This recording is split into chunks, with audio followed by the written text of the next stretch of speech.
Nasa ating linya na ang lawyer ni retired General Romy Poquis na inaresto noong Lunes dahil sa kasong inciting to sedition at rebellion. Abay, nasa ating linya ang kanyang lawyer, ha? Si retired Attorney General, ayan, Virgilio Garcia, na na-appoint na Judge Advocate General Service ng AFP. Aba, paano yan? Pwede pa siya mag-abogado? Nasa Jago na pala siya. Attorney Virgilio Garcia, sir. Magandang umaga po sa inyo, Attorney General. Assalamualaikum warahmatullahi wabarakatuh. Magandang umaga sa iyo, Kuyang Deo, at sa iyong mga tagapakinig dito sa Pilipinas at sa lahat ng dako ng mundo. Alam ko, sikat na sikat ka ngayon, hindi lang dito sa atin. Assalamualaikum warahmatullahi wabarakatuh, Attorney Virgilio Garcia. Balik Islam ka na pala? Kuyang, binabati rin kita ng Happy New Year. Pwede pa wala pa yung greeting. Happy New Year, all the best. Ayan. My wishes to you for 2026. Malatuyan mo na lang kami. Ayan, okay. Kasama natin si Sister L, Attorney. Ayan. Good morning, Attorney. Sister L, Good morning po. Happy New Year. Oo nga po. Ayan na. Pero Attorney Garcia, sir, ayan na. Pwede ha mag-abogado kay General Romy Poquis.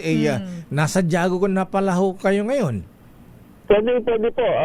Matagal na tayong retired. Kasama naman natin na alam ko rin yun, ang tawag nila sa law team, sa abogado ni General Poquis, Dream Team daw. Kasi nandiyan si Attorney Ferdy Topacio, nandiyan si Attorney Levi Baligod, nandiyan si Attorney Mel Magdamo, at nandiyan din si Attorney Israelito Sorion, kasama rin po ako.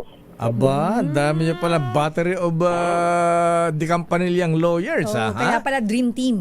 Dream Team. Ayan, parang basketball lang yan, ha? Pero Attorney... gusto nila mag-basketball. Pero Attorney Garcia, ayan, dahil inaresto na po, ayan, kinasan si General Romy Poquis. Alam po natin na siya po ay leader ng UPI, yung United People's Initiative. Yes po. Ayan na. Ano ang epekto sa kanya ito? Di ba siya natatakot? Sasali pa ba siya sa mga protesta laban sa korupsyon sa gobyerno, Attorney Garcia, sir? Palagay ko po, mas lalong lumakas ang kanyang resolve na ipagpatuloy ang laban, at saka it's very encouraging sa kanyang mga kasamahan na talagang ituloy ang laban, dahil ang nakikita namin yung mga lumalaban para sa katotohanan, para sa pananagutan, yun ang kanilang sinusupil. Hindi yung mga malalaking isda na dapat papanagutin. Kailangan, andyan pa sa laot si Blue Martin, kailangan nating mahuli muna yan para mapanagot natin. Ayan. So, balita dahil wala pang nakulong na malaking isda, ayan, sabi nga magpapatuloy na po yung mga protesta, at ang pinaghahandaan ay sa anniversary ng People Power Revolution anniversary, Attorney? Meron po kaming pinaghahandaan. Maganda po yung aming mga gustong gawin para yung sa aspeto ng pananagutan. Meron po ganyan yung mga mass action, pero hindi po naka-concentrate doon yung aming effort. Basta ang sa amin po is we will do everything we can legally, at saka sa ibang pamamaraan po para lamang mailahad natin ang katotohanan, dahil tinitwist nila. Katulad po nung nung inaresto si General Poquis, ang sabi ng pulis, late daw kami kaya hindi niya kami napagbigyan. Hindi po totoo yun. Ang tagal na namin sa airport, wala pa sila, nasa airport na kami. Naka-interview, dami na interview yung ginawa sa amin bago pa sila dumating. Tapos, assuming na hindi nila kami nakita at sinasabing late kami, for purposes of argument, pero hindi po totoong late kami. Nung kami nandun sa gate at sumisigaw kaming kakausapin namin ng aming kliyente, hindi pa rin nila kami pinagbigyan. Okay. Yun po violation ng batas. Violation po yan ng batas, dahil ang isang tao po, any person arrested, detained, or under custodial investigation shall at all times be assisted by his lawyer by a counsel of his choice. Violated po yan. Ang violation po niyan, pagka dinimanda ka namin for violating this law, ang penalty po niyan 6,000 pesos, second lang po, or imprisonment of not less than 8 years, not more than 10 years. Pero ang pinakamalupit po doon sa penalty is yung kaakibat na permanent, absolute disqualification from holding public office.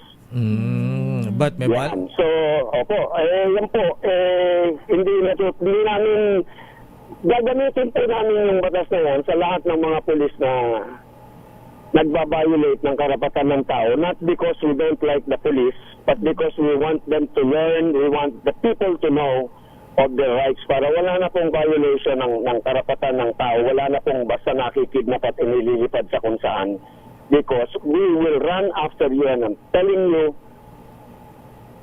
you can say goodbye to your retirement benefits.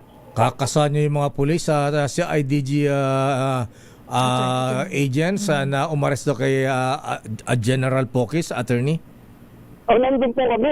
Sinasabi namin sa kanila, sandali lang po. Gusto lang po namin makausap. Gusto namin malaman saan nyo dadalhin. Gusto namin malaman saan kayo dadaan. We want to accompany our client up to where they are going. Hindi po Itinakas nila, dinaan nila sa likod. Nandito kami sa harapan So naghabulan kami. Nahanapan kami doon sa kalsada kung saan. Hanggang sa nagpang-abot pa rin kami. Well, buti na lang sa karami nila dinala.